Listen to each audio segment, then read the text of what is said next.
Design with the Bard. I'm your host, Creepy Bard, and tonight we're going to talk about something that's easily overlooked. Interest curves. Specifically how they relate to Injustice 2 and competitive games in general. For the uninitiated, Injustice 2 is a 2D fighting game released for Xbox One and PlayStation 4 in which you control various DC superheroes and villains and duke it out, and is the sequel to Injustice Gods Among Us. More importantly, the Injustice franchise has a mechanic that drastically changes the experience of the game, both from the player's perspective and the viewer's perspective. The Clash mechanic. But before we explore exactly how this mechanic goes about doing this, we need to explain the idea of interest curves and explore how other competitive games have handled this in the past.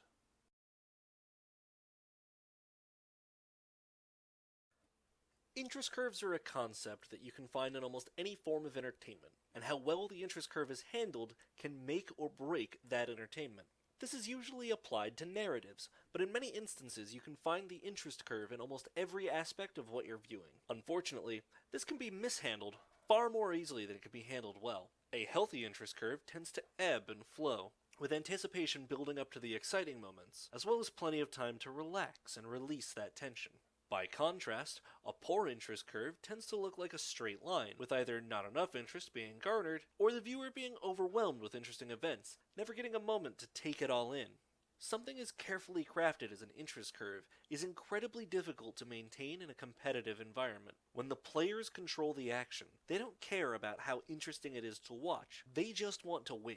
Most games handle this by carefully crafting the phases of the game, such as in MOBAs like League of Legends. By dictating the pace of the game through the mechanics, Riot Games manages to keep a small amount of control over the interest curve of a given match, as well as the moment-to-moment gameplay.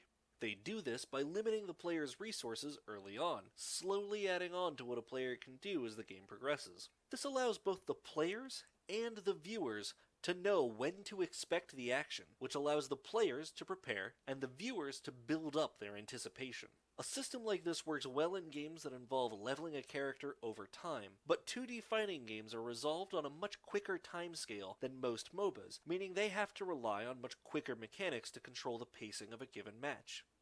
While many games have some method by which to reward the player relatively slowly over the course of a match, we're going to focus on the two major mechanics from the Injustice 2 game, the Clash system and the Super Move system.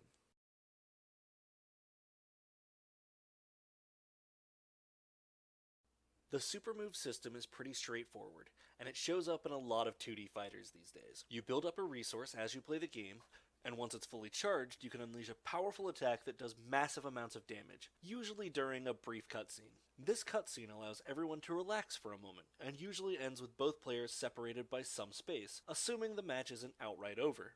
In Injustice 2, the resource used for this is the burn meter, which can also be used for various other effects as it builds, such as improving attacks or recovering from an enemy's assault. This also plays into the Clash system, which uses the same resource. The Clash system allows you to break an enemy's combo, as well as trigger a wager, in which you blindly bet parts of your burn meter against your opponent. Whoever wins the bet then throws their opponent to the other side of the arena, as well as healing a percentage of their health if they initiated the clash, or dealing a percentage of the opponent's health in damage if they did not initiate the clash, creating a massive change-up in the momentum.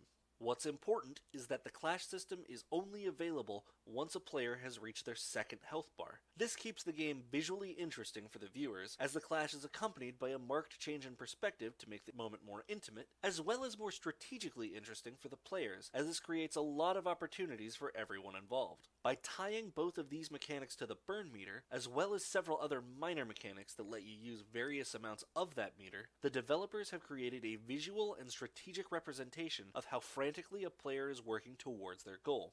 This also creates a small meta-narrative, representing just how much an individual player is struggling if they are using their burn meter to defend frantically, as opposed to saving it for a massive game-winning strike.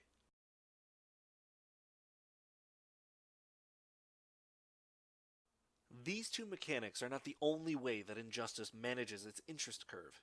Using the meter burn function to throw an enemy back during a block, the pause between fights that happens when a player's life bar is depleted for the first time, and even something so small as throwing an opponent all help to regulate the interest curve, making sure that there is a decent amount of ebb and flow in the action. Many of these mechanics show up in other games, but the clash mechanic is the final piece of the puzzle that brings the entire thing together. By making the clash a small cinematic in the middle of combat, and by throwing the opponent across the screen regardless of winning or losing the clash, NetherRealm Studios has created a system that rewards the player for taking a breather and allowing the viewer to release a bit of the tension that naturally builds up over a match. Is it perfect? It's really close for this game. All of these mechanics come together to tightly control the interest curve of a given match, and it makes viewing and playing those matches incredibly engaging. However, I don't believe that this will be a mechanic adopted by other games. The clash mechanic has become synonymous with the Injustice franchise, to the point where using it in another game could be seen as a form of plagiarism by consumers. On top of that, the clash system creates interesting narrative moments for the already over-the-top fights had by superheroes and villains, but it might not translate well into other scenarios without some serious overhauling. So, rather than merely copying what already works, as Injustice has done with many of its mechanics, I'm interested in seeing if and how other games may address this issue. Hey everyone, thanks so much for watching this week's video. If you liked what you saw, be sure to like, comment, and subscribe, and as always, if you want to see more content, then click the link to see whatever YouTube thinks you'll enjoy, and maybe hit us up over on Patreon. Be sure to join us every Saturday for a new video, and every Tuesday we do recordings on Twitch, so be sure to check that out too.